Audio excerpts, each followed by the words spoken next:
네, 안녕하세요. 시어머니 권혁재 PD입니다. 오늘 제가 나와 있는 이곳이요, 바로 그렇게 기대감을 많이 끌어당기던 바로 그 쌍용 토레스의 신차 발표회 현장입니다. 지금 제 옆에 있는 차량은요, 그냥 토레스는 아니고 약간 캠퍼로서 튜닝되어 있는 그런 컨셉트의 토레스라고 보시면 될 것 같아요. 일단 순정 차량은 아니라는 점 한번 말씀드리면서 디자인에 대해서 살짝 리뷰를 해보려고 해요. 사실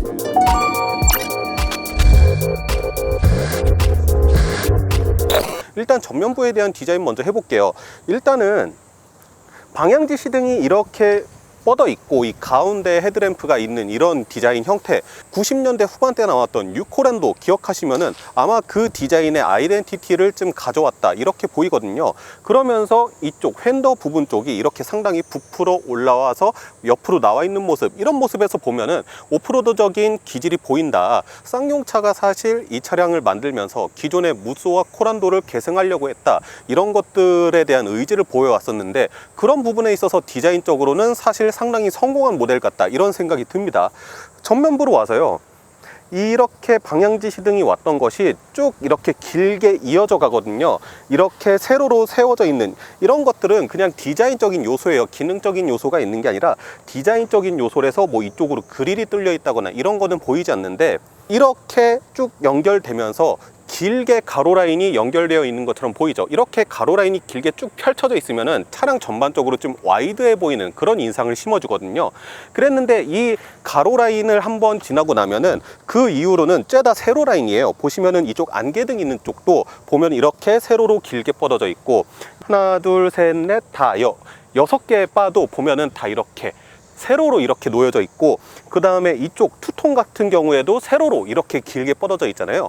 이렇게 세로의 뭔가 디자인적인 요소를 많이 쓰게 되면 차량이 전반적으로 좀 웅장해 보이고 좀 위험적으로 다가오는 그런 모습이 보입니다. 그래서 전면에서 봤을 때 상당히 당당해 보이면서도 좀 넓은 떡대가 있는 그런 듯한 이미지를 보여주죠. 일단은 국산 차량 중에서는 이렇게 본격적으로 오프로더스로서의 모습을 이렇게 표현한 차량이 없었기 때문에요, 사실 쌍용의 토레스가 어디를 가더라도 튀는 모습을 보이는 거는 상당히 어쩔 수 없는 부분일 것 같아요. 그 다음에 보닛 위에 이런 연결고리 같은 것도 기존의 국산차에서는 볼 수 없었던 디자인점, 특이점이라고 볼 수 있는데요, 이런 마초적인 오프로더에서 뭔가 좀 영감을 얻은 듯한 디자인인 것 같아요. 쌍용 로고 같은 거 없이 토레스로 이렇게 검은색으로 딱 포인트 주고 있는 이런 글자 자체도 괜찮고요. 그러면은 측면으로 한번 넘어 볼까요? 이 라이트 부분에서 이어져 오는 이 라인 자체가 이 팬더의 볼륨을 조금 더 극적으로 살려준다, 이런 거 보실 수 있고, 이 라인이 이렇게 밑으로 떨어지면은 중간에 또 사이드 캐릭터 라인이 이렇게 평행을 이루면서 가는 거 보실 수 있습니다. 그러면서 이쪽 뒷 휀더 쪽에 불룩한 부분과 다시 한번 만나게 되죠. 하면서 이 차량 같은 경우에는 전반적으로 앞 휀더와 뒷 휀더 부분을 전반적으로 볼륨감을 좀 살리면서 그 옛날에 뭐 무쏘라든가 저기 코란도의 그런 오프로드 모델로서의 강점이 조금 보이는 차다, 이렇게 보실 수 있을 것 같아요. 보시면은 이 차량의 또 특징 중에 하나가, 요즘에 나오는 SUV들 대부분 다 스포티한 디자인으로 간다고 해서 천장 뒷부분을 깎는 모습, 지금 천장이 A필러 쪽에서 제일 높고 이렇게 낮아지는 모습들을 확인하실 수 있는데, 토레스는 반대로 A필러에서 이렇게 한번 쭉 위로 올리는 모습 보실 수 있거든요. 이로 인해서 2열에서의 탑승객의 헤드룸 자체도 상당히 넓은 편입니다. 그리고 그 반면에 이 글라스, 이 유리창 같은 경우에는 오히려 밑으로 내려가는 모습들을 보이면서 이런 천장 부분이 오히려 더 두꺼워 보이는 그런 효과를 좀 더 보이는 그런 모습을 보실 수가 있거든요. 그래서 상당히 요즘의 SUV들의 디자인 언어를 따라가지 않는 상당히 독특한 차량이다. 쌍용 자동차가 진짜 다른 브랜드와 차별점을 두면서 자신들이 잘할 수 있는 것을 어떻게 살릴 것인가, 이런 것들을 상당히 고민했다, 이렇게 보여지거든요. 그리고 이 차량 자체가 전반적으로 코란도시의 휠 베이스에서 살짝 한 5mm 정도 더 늘리고, 사실 앞 오버행과 뒤 오버행을 상당히 늘려서 만든 차량이거든요. 그렇다 보면은 사실 앞 오버행, 뒷 오버행이 이렇게 길면은 차량이 전반적으로 비례가 좀 이상해 보이는 그런 모습을 보여주는데, 토레스 같은 경우에는 이 부분에 검은색 플라스틱 가니쉬를 상당히 굵직하게 두르면서 그러한 어색함을 없애주는, 그래서 마치 이 이 휠하우스 자체가 이 앞에까지 당겨져 있는 그런 시각적 효과를 좀 보여주기도 하거든요. 어떻게 보면 눈속임수라고 얘기할 수도 있지만 디자인적 센스가 상당히 뛰어나다 이렇게 말씀드릴 수 있을 것 같아요. 그렇게 해서 이 플라스틱 가니쉬가 쭉 이어져서 이쪽 뒷부분까지 두껍게 이어져 가면서 좀 긴 오버행 자체를 좀 감추는 모습, 그런 모습 보실 수가 있습니다. 후면부로 가게 되면은 이렇게 세로로 되어 있는 이런 리어 램프 보실 수 있는데요. 여기에 가운데 라인 자체 건공감리의 리를 형상화한 그런 테일 램프 디자인이 요소가 들어갔다고 합니다. 그런 부분들에 있어서 상징성은 상당히 좋은 것 같아요. 그리고 코란도 자체가 코리안 캔두잇의 약자거든요. 그런 것들을 생각했을 때 태극기의 문양에서 뭔가 디자인 언어에 대한 아이덴티티를 획득했다, 이런 것 자체도 상당히 쌍용 자동차의 이미지와 뭔가 좀 잘 맞는 것 같다, 이런 생각도 들고요. 오프로드 차량 뒤에 붙어있는 스페어 타이어, 이 스페어 타이어에서 영감을 얻었다는 이 가니쉬 디자인적 요소로서 저는 괜찮다고 생각합니다. 사람에 따라서는 조금 과하다고 생각할 수도 있을 것 같은데 저는 괜찮다고 생각이 들거든요. 다만 이런 디자인적 요소에 뭔가 기능적인 요소를 조금 더했으면 어땠을까. 스토리지 박스가 예를 들어서 여기에 좀 들어갈 수 있었다라고 하면은 좀 시각적인 디자인으로서의 즐거움도 있고 기능적으로서의 뭔가 즐거움도 있고 그러지 않았을까. 그렇기 때문에 이 부분을 좀 기능적으로 해결할 수 있는 어떤 방법은 없었을까에 대한 아쉬움이 살짝 있는 편이긴 합니다. 그 다음에 여기 있는 손잡이, 일반적인 오프로드 차량 랭글러라든가 디펜더라든가 벤츠의 G바겐이라든가 이런 차량들, 이 테일게이트가 이렇게 위로 열리는 게 아니라 보통 이렇게 이런 쪽으로 열리거든요. 이렇게 바깥쪽으로 열리는데, 그럴 경우에는 이제 해치 도어가 여기 있는 게 맞죠. 해치 도어가 여기 있는 게 맞는데 이 차량은 그냥 해치가 이렇게 위로 올라가거든요. 그냥 여기에 올라간 거는 그냥 디자인적 요소, 특히 이런 해치, 이런 육각형 모양의 가니쉬가 들어가게 되면서 이쪽에 덧붙이는 그런 디자인적 요소가 된 것 같아요. 이게 터치식, 그러니까 파워 테일게이트여 가지고 지금 여기 있는 버튼만 누르면 원래 올라가는 건데, 이 옵션이 빠진 모델 같은 경우에는 올리는 게 어떻게 될지 조금 궁금하긴 합니다. 토레스 같은 경우에는 사실 요즘에 현대적인 SUV에서 잘 쓰지 않는 디자인 언어를 사용했음에도 불구하고 그러한 모드한 부분들이 상당히 조화롭게 잘 어우러져 갔다. 옛날에 90년대 후반에 뉴코란도 나왔을 때만 해도 그런 지프의 원형은 결국에는 시대를 올라가다 보면은 윌리스 집까지 올라가게 되거든요. 그런데 그러한 것들을 상당히 현대적으로 잘 해석한 차가 90년대 후반에 나왔던 뉴코란도였고요. 그거를 또 시대적으로 잘 반영해서 만든 차량이 지금 여기 있는 이 토레스이지 않을까 싶습니다. 그래서 저는 디자인적으로 이 차량에 대해 만족도는 상당히 높은 편이고요. 그것이 이제 차량의 사전 판매량이나 이런 걸로 또 증명이 되기도 했었죠. 자, 디자인에 대한 설명 끝났고요. 저희가 이제 또 40분 정도 짧은 시승했었는데 또 그 시승 영상으로 넘어가도록 하겠습니다. 코로나가 이렇게 좀 진정세에 접어들었잖아요. 그래서 상당히 오랜만에 두 매체가 이제 이 매체 한 차량으로 움직이는 이런 행사를 하게 됐는데, 같은 팀인 기자님께쯤 양해 말씀 구하고 이렇게 뒷좌석에 탔을 때 어떤 느낌인지 보고 있습니다. 우선은요, 천장이 보면은 토레스는 2열로 가면 갈수록 높아지는 그런 스타일이에요. 그래서 보면은 2열이 제일 높아요. 지금 2위로 이렇게 주먹이 2개가 들어갈 정도인데, 전고가 높은 SUV 상당히 오랜만에 타보는 느낌이 듭니다. 하긴 이런 거를 좋아하시는 소비자분들도 분명히 있으실 거예요. 사실 요즘의 트렌드와는 좀 많이 다른 부분인데, 그런 부분에 있어서는 확실히 이런 차별성을 둔 것에 대해서는 쌍용이 상당히 생각을 잘했다라는 생각이 들거든요. 휠베이스 자체가 그렇게 긴 차가 아니기 때문에 딱 봤을 때 실내 공간이 막 그렇게까지 광활하다라는 느낌이 들 정도는 아니거든요. 요즘에 뭐 소렌토라든가 산타페라든가 이런 중형급 SUV를 가면은 워낙에 좀 약간 넓은 이런 모습들을 볼 수가 있는데, 그 정도는 아니고 한 딱 진짜 준중형 SUV? 하긴 요즘에 준중형 SUV가 거의 뭐 옛날에 중형 SUV급으로 차 크기가 커지긴 커졌거든요. 근데 차량 가격 자체도 어차피 약간 스포티지라든가 투싼이라든가 이런 쪽에 좀 약간 차량 가격이 맞물려 있기 때문에 실내 공간, 특히 2열의 실내 공간은 그냥 그 정도 생각하면 좋지 않을까. 일단은 제가 조수석에 타 있는데 조수석 자체가 상당히 밀려나 있어요. 그래서 이제 운전하시는 다른 매체 기자님 시트 포지션보다 훨씬 뒤로 와 있는데 그럼에도 불구하고 주먹 1개 반 정도가 이렇게 들어가는 시트 포지션이 나오는 부분이 있습니다. 그냥 패밀리 SUV로 쓰기에는 절대 부족하지 않은, 그래도 상당히 넉넉한 공간을 좀 보여준다라는 게 있고요. 전폭은 상대적으로 조금 좁아 보이는 느낌이 있기는 한데 4인 가족이서 타기에는 크게 어렵진 않을 것 같다. 만약에 이 차량을 5인이서 타려고 하면 조금 그거는 부족할 수도 있을 것 같아요. 사실 토레스 자체가요, 이 휠베이스를 막 늘렸다라기보다는 휠베이스 자체는 어느 정도 그냥 냅두고 앞 오버행과 뒤 오버행을 좀 많이 늘린 차량이거든요. 그래서 그런지 모르겠는데 2열의 시트가, 저는 이게 지금 리클라이닝이 돼 있는 줄 알았어요. 등받이 각도가 좀 어느 정도 누워 있어 갖고 리클라이닝이 여기서 더 되더라고요. 지금 이 정도까지 내려간다는 거거든요. 카메라상에 어떻게 보일지 모르겠는데 거의 반 누워간 듯한 느낌이 듭니다. 이 정도의 차이인데도 불구하고.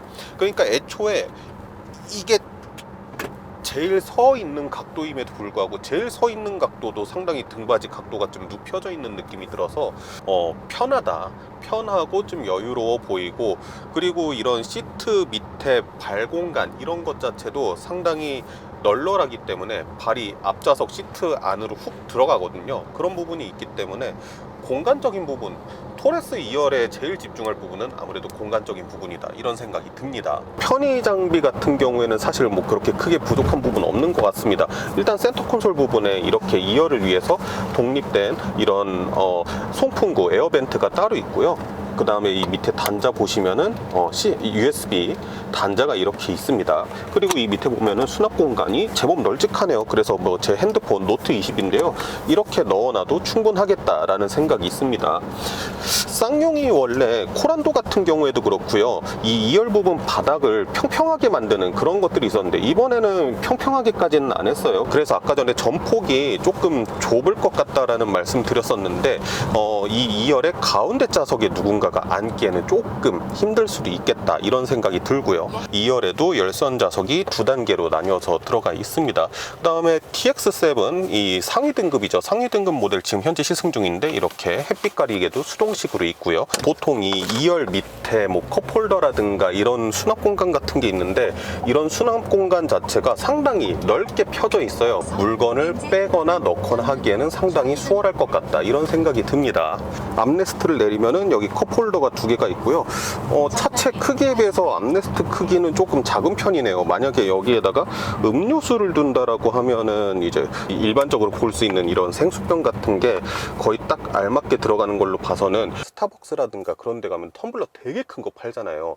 그런 것까지는 조금 안 들어갈 수도 있겠다라는 생각이 들고, 기본적으로 여기에다가 음료를 놨을 때는 팔을 둘 곳이 없다라는 생각이 듭니다.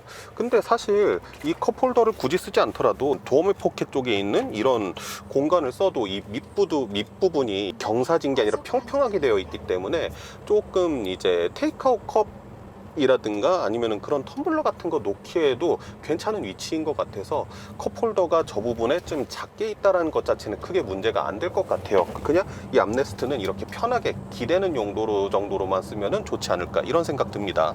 이 차량 자체가 그렇게 비싼 차량은 아니잖아요. 그래서 2열에서 일단 손에 잡히는 부분의 플라스틱이나 이런 것들은 그냥 생짜배기 플라스틱의 느낌이 좀 강하긴 해요. 그래서 이 부분에서는 사실 좀 고급진 요소를 찾아보기에는 좀 어렵다라고 말씀을 드릴 수 있을 것 같은데, 근데 어디까지나 이 차량을 제가 생각해 봤을 때는 좀 가성비적인 측면에서 좀 바라봐야 될 것 같아요. 착한 가격대에서 어쨌든 이 정도 크기를 가지고 있다라는 것을 생각했을 때 실내 내장에서는 조금 포기할 수 있는 부분들은 포기하고 가는 것도 괜찮지 않을까라는 생각 들고요.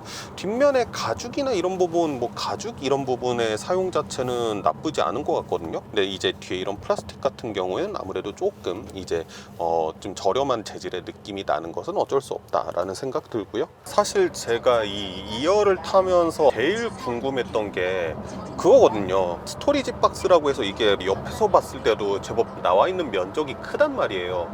분명히 풍절음 들릴 것 같은데 생각이 들어서 고속 주행할 때 제가 가만히 창 쪽에다가 귀를 대고 들어봤거든요. 있어요, 확실히.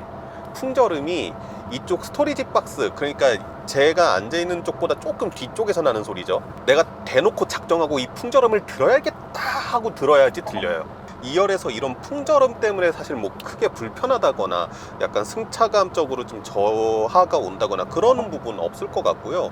전반적으로 그냥 2열에 앉았을 때 승차감만 말씀을 드리자고 하면은 어느 정도의 노즈라이브는 조금 있는 것 같아요. 지상고가 아무래도 좀 있는 차량이기 때문에 롤 같은 경우에까지는 아직 제가 크게 느낀 건 없거든요. 그래서 약간 노즈라이브, 그런 급격한 브레이킹 시에 발생하는 노즈다이브에서는 이제 승차감 저하가 있지만은 그냥 일상적으로 이렇게 고른 도로를 주행한다거나 아니면 되게 평이한 운전을 할 때 있어서 2열의 승차감이 나쁘거나 그러진 않아요. 정확한 부분은 아무래도 제가 직접 운전을 해봐야지 알겠죠. 자, 드디어 제가 운전할 시간이 다가왔습니다. 일단은 오늘은 좀 한정된 시간에 주행을 하는 거다 보니까요, 저희가 될 수 있으면 시승차를 따로 구해가지고 조금 더 디테일한 모습들은 보여드리고, 오늘은 좀 운전하는 감각에 대해서 좀 위주로 말씀을 드려볼까 합니다. 내연기관 차량 그대로이기 때문에 뭐 그냥 기어 이런 거 드르륵 하는 거, 요즘엔 전자식 많이 쓰는데 이 전자식까지는 차용을 안 했고 이런 일반식 칼럼식 기어를 채용하고 있다. 그 다음에 이 계기판 자체가요 상당히 낮아요. 대시보드가 보면은 전반적으로 되게 낮은 느낌이 있거든요. 디자인적으로 좀 낮은 느낌을 주기 위해서 계기판 자체도 좀 전반적으로 낮추고 오히려 약간 길게 뻗어가지고 이렇게 가운데에는 이제 정보를 전달해주는 인포메이션 창 같은 거 두고 이제 왼쪽과 오른쪽에 각각 속도계와 RPM미터 이렇게 뒀다 보시면 될 것 같아요. 그리고 이렇게 중앙에 인포테인먼트 화면 크게 자리 잡고 있고, 그 다음에 이 밑에 에어컨 쪽도 이렇게 디스플레이로 해놨는데 이게 기본형 모델에도 적용이 되는 거예요. 전 차종 다 이렇게 달려져 있고, 버튼류, 물리적인 버튼류 자체가 아예 없어요. 쌍용 자동차가 조금 사실은 장년층을 위한 차량이라는 느낌의 인식이 좀 강했었는데 전반적으로 좀 젊어 보이게 하려고 좀 보였다, 이렇게 저는 생각이 들거든요. 근데 물리적인 버튼이 없다 보니까 처음 이 차 탔을 때 라디오 끄는 것도 좀 되게 힘들었었거든요. 그런 부분이 있을 정도로 좀 직관적인 부분에서는 조금 아쉬운 느낌이 있다라는 생각이 듭니다. 일단은 운전석에 앉았을 때요, 시트 포지션 지금 최대한 낮췄을 때 헤드룸 상당히 널널하고요. 전반적으로 낮은 대시보드에 비해서 상대적으로 이제 보닛 부분이 상당히 이렇게 높게 올라와 있는 게 보여요. 상당히 좀 강인한 오프로더서의 뭔가 좀 그런 느낌이 있다라는 생각이 들거든요. 일단은 뭐 이 정도 얘기하면 될 것 같고 한번 본격적으로 주행해 보도록 하겠습니다. 스티어링 휠 자체가 상당히 좀 독특해요. 윗부분도 살짝 깎아놓고 아랫부분도 살짝 깎아놓은 그런 느낌입니다. 이 전반적으로 낮은 대시보드와 연결지어 가지고 이런 느낌을 준 것 같아요. 스티어링 휠이 잡았을 때 뭐 그렇다고 해가지고 모양이 좀 독특하다고 해가지고 크게 불편하거나 그런 느낌은 없습니다. 이 차량이 아무래도 다운사이징을 한 거라고 생각을 하면 되잖아요. 우리가 이 차량의 크기 자체는 QM6보다 더 큽니다. 근데 시내 주행에서 이렇게 느긋하게 주행하는 데 있어서는 뭐 힘의 출력의 부족함이라든가 그런 거는 아직까지는 크게 발견되고 있지 않습니다. 이런 터치 버튼으로 되어 있는데 햅틱 기능이나 이런 건 없어요. 뭔가 버튼류를 눌렀을 때 내가 안 보고도 이렇게 직관적으로 딱 알려주거나 그러는 사실 느낌 자체는 없기 때문에 항상 뭔가 버튼을 누를 때마다 내가 이쪽으로 시선을 향해서 봐줘야 된다, 이런 것들이 물리적인 버튼이 아니라 이렇게 디지털식으로 되어 있는 버튼 같은 류에 공통적으로 갖고 있는 그런 단점 중에 하나인데요. 여태까지 뭐 사진이나 이런 걸로 접했을 때에는 사실 너무 세워져 있어서 운전석에서 봤을 때 잘 안 보이지는 않지 않을까라는 생각이 들었는데 생각보다 운전석에서도 상당히 잘 보입니다. 일단은 각도 자체가 운전석 쪽으로 약간 이렇게 틀어져 있기 때문에 그런 불편함 자체는 없다라고 볼 수 있을 것 같고요. 디자인이나 이런 것들 봤을 때 현대차 같은 경우에도 이제 요즘에 에어컨 같은 것들 이렇게 버튼, 이런 디지털 클러스트를 많이 사용을 하는데 쌍용이 좀 더 잘 해냈다 이런 느낌이 들어요. 이거는 쌍용에 있어서 상당히 좀 의외의 발전이다. 쌍용차에서 이 쌍용차에서 이런 센스가 하는 생각도 사실 좀 들긴 들 정도로 대단하다, 쌍용차 잘했다, 이런 말씀 일단 드리고 싶습니다. 일단 내비게이션 같은 경우에는 쌍용 자체에서 이제 뭐 따로 개발하거나 그럴 여력까지는 없기 때문에 외부에 있는 시스템 자체를 갖고 온 걸로 알고 있는데 뭐 딱히 이질감이 든다거나 그런 느낌은 없는 것 같아요. 이제 고속도로로 올라가 볼 거고요. 지금 살짝 오르막길인데요, 차량 없거든요. 지금 제가 엑셀을 한 번만 좀 깊게 밟아 보겠습니다.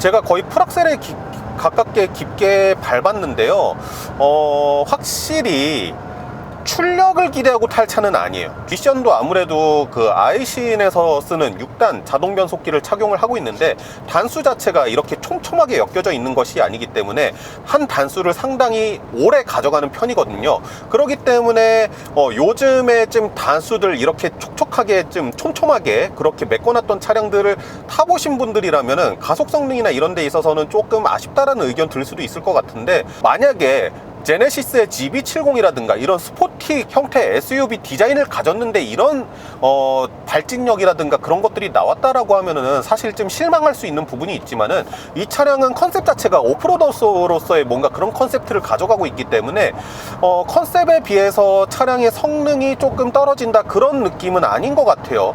이 정도면은 패밀리카로서 충분히 만족하고 타고 다닐 수 있지 않나. 동급의 뭐 1.6L 터보 엔진이나 이런 것들에 비해서는 발진이나 이런 것들은 조금 약하게 느껴질 수 있겠지만은 그런 것들이 크게 문제가 될 정도는 아니다, 이런 생각이 듭니다.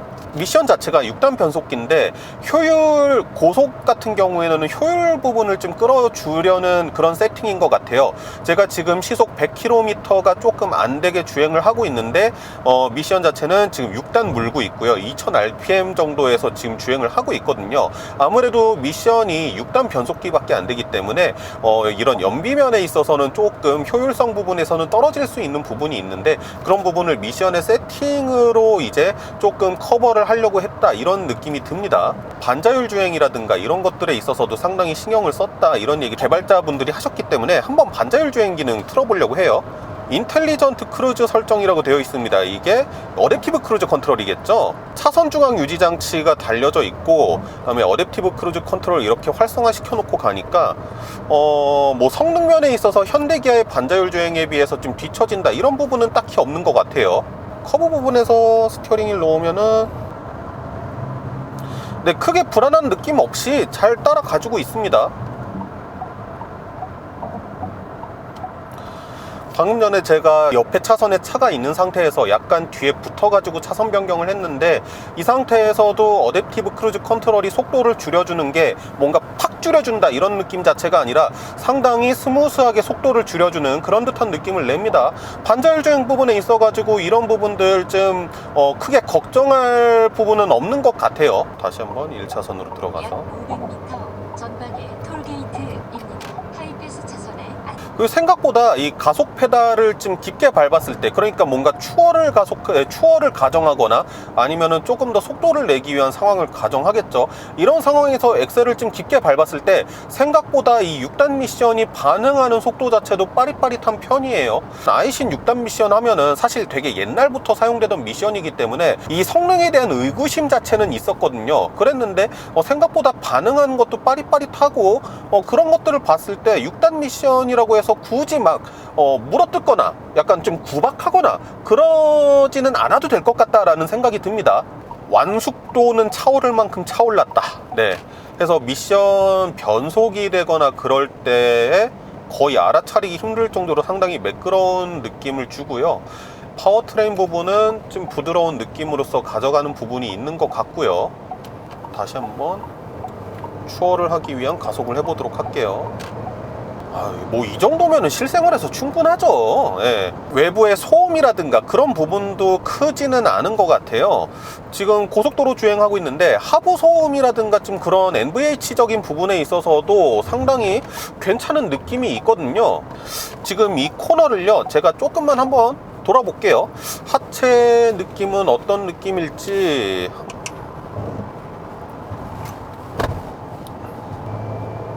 네, 하체는요, 이 차 코너타라고 만든 차는 아니에요. 예. 이 교차로에서 한번 코너를, 네. 코너는 빡시게 돌리면 안 되는 차입니다. 한계가 조금 약한 차예요. 근데 뭐 이해할 수 있는 부분은 애초에 전고 자체가 높아요. 전고 자체가 높기 때문에 애초에 세팅 자체가 코너링을 돌거나 이런 회두성에 있어서 중점을 둔 차량은 아니에요. 컨셉도 그 컨셉이 아니고 자동차라는 것도 트렌드를 따라가거든요. 근데 요즘에 들어갔고 트렌드는 SUV도 스포티하게, SUV도 상당히 공력적이고 코너를 잘 돌고 이런 차들이 좀 트렌드예요. 요즘에 현대기아가 상당히 그런 차량들 잘 만들죠. 아무래도 좀 하체 부분 만드는 데 있어서 노하우는 조금 약한 것도 맞아요. 약한 것도 부정할 수는 없는데, 이런 컨셉의 차량들은 사실 요즘 자동차 시장에서 찾아보려면 거의 멸망했다고 봐도 되거든요. 이렇게 나는 오프로더야 라고 하고 나오는 SUV가 진짜 소수의 브랜드, 뭐 예를 들어서 스텔란티스의 지프라든가 그런 브랜드들이 있죠. 그런 브랜드는, 아니면 랜드로버에서 나오는 디펜더, 이런 차량들 제외하면은 나는 오프로더야 이렇게 얘기하는 브랜드가 사실상 거의 없단 말이에요. 전무하단 말이에요. 그런 상황에서 이런 컨셉의 차가 나와 준 것만으로도 사실은 충분히 이 차량이 가질 수 있는 가치가 있다라는 부분을 생각하고요. 그런 부분에 있어서 이런 회두성이 낮거나 그런 부분은 어느 정도는 조금 점수를 아예 나쁘게만 줄 거는 아니다라는 생각은 있습니다. 자, 오늘 40분이라는 짧은 시간 동안 차량을 타봤습니다. 중간에 과속방지턱도 넘어보고 뭐 회전 로타리도 돌아보고 고속도로도 가보고, 생각보다 쌍용 쪽에서 시승 코스를 그래도 여러 가지를 느낄 수 있게 상당히 촘촘하게 잘 짜줬다라는 생각이 듭니다. 전반적인 제 느낌을 말씀드리자면요, 그냥 솔직하게 말씀드릴게요. 저는 그냥 쌍용이 이 가격대에 이 디자인에 이 크기의 차량을 내준 것만으로 해도 사실 반은 성공했다라고 생각을 했는데, 실제로 그렇기 때문에 제가 파워트레인이라든가 승차감이라든가 이런 부분에 있어서는 큰 기대를 안 하고 오긴 했어요. 그랬는데 큰 기대를 안 하고 온 것에 비해서는 상당히 만족스러운 차량입니다. 승차감적인 부분은 유유자적 타고 다니신다면 괜찮습니다. 과격한 코너링을 돌리시거나 이랬을 때는 조금 불안한 느낌이 있을 수 있습니다. 가성비 하나만 가지고도 상당히 많은 것들이 설명이 되는 차량이고요. 컨셉을 봤을 때에도 좀 상당히 여러 가지 설명이 되는 차량이기 때문에 차량 자체에 대해서는 그냥 단순히 패밀리카로서 이용을 하신다라고 하면은 저는 충분히 만족하시면서 타실 수 있지 않을까, 이런 생각이 듭니다. 쌍용에서 앞으로 발전해야 되는 부분들도 좀 명확해 보이는 것 같고요.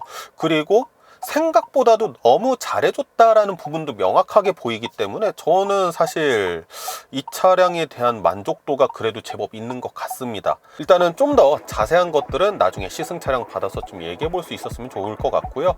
일단은 짧은 시승이었지만은 좀 여러 가지 전달해 드릴 수 있었던 그런 기회였으면 좋겠습니다. 네, 지금까지요, 저는 시어머니 채널의 권혁재 PD였고요. 다음에 또 좋은 영상 가지고 찾아뵐 수 있었으면 좋겠습니다. 네, 오늘 영상 길 텐데 봐주셔서 정말 감사드립니다. 네, 감사합니다.